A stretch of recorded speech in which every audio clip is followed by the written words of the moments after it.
we're now going to go through our kettlebell swing. Now, I generally see quite a lot of mistakes made with the kettlebell swing, and it's a very simple movement, very effective movement. And I'm just going to break it down now and just go through certain points and ways we can remain really efficient when we're doing it either for strength or in our workouts. So, what am I looking for in my kettlebell swing?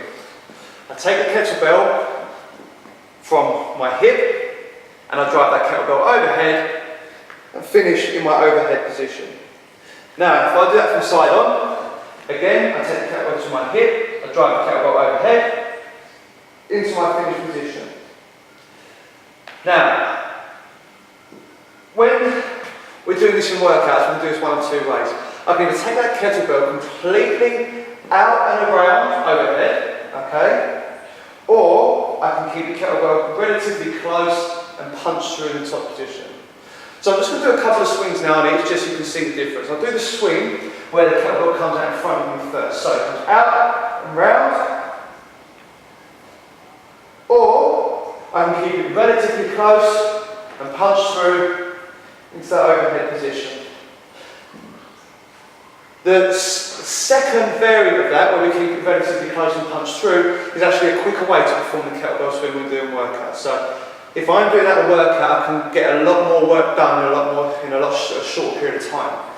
But if I want to do a lot of them, then that is definitely going to fatigue your shoulders a lot more, as opposed to just loading everything up in the midline, those hamstrings and glutes, and firing off and letting the hip do all the work. Basically, our arms are just levering the kettlebell overhead. Okay, they're just facilitating our movement. So what can I do then to help me remain efficient in my workouts with my kettlebells? One will be my setup position. I want to make sure that my feet are wider than hip width apart. So I've got to get that kettlebell through my legs to load up my hamstrings and glutes and be able to fire the kettlebell off. If my legs are too close, I'm never going to get it down. I have to drive my knees out to get into that position.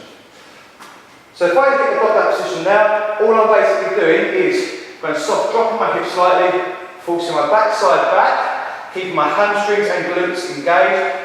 My chest is still up, my back is straight, and my shoulders are set back and down.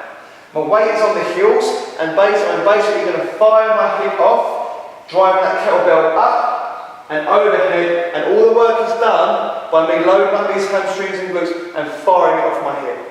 I'm not just pulling through the shoulders to get that kettlebell moving.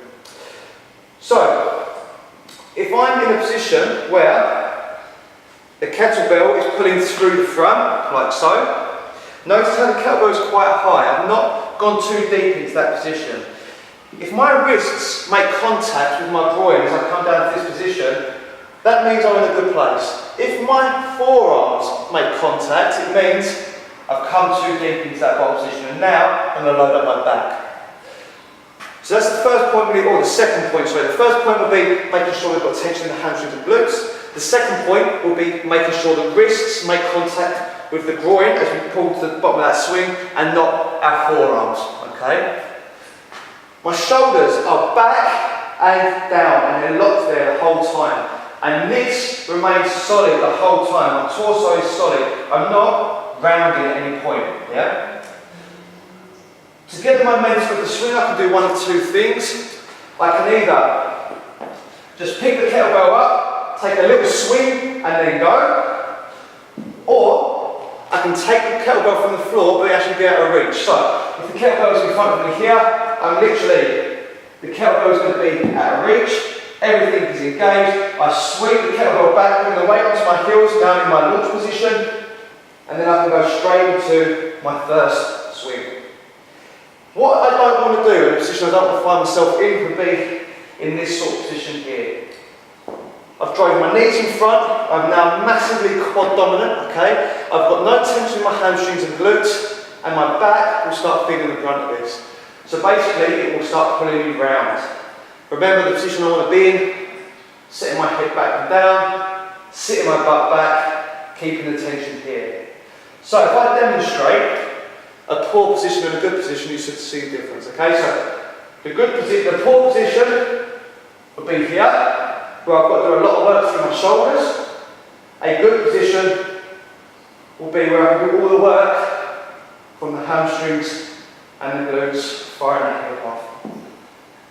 And that is our American kettlebell swing.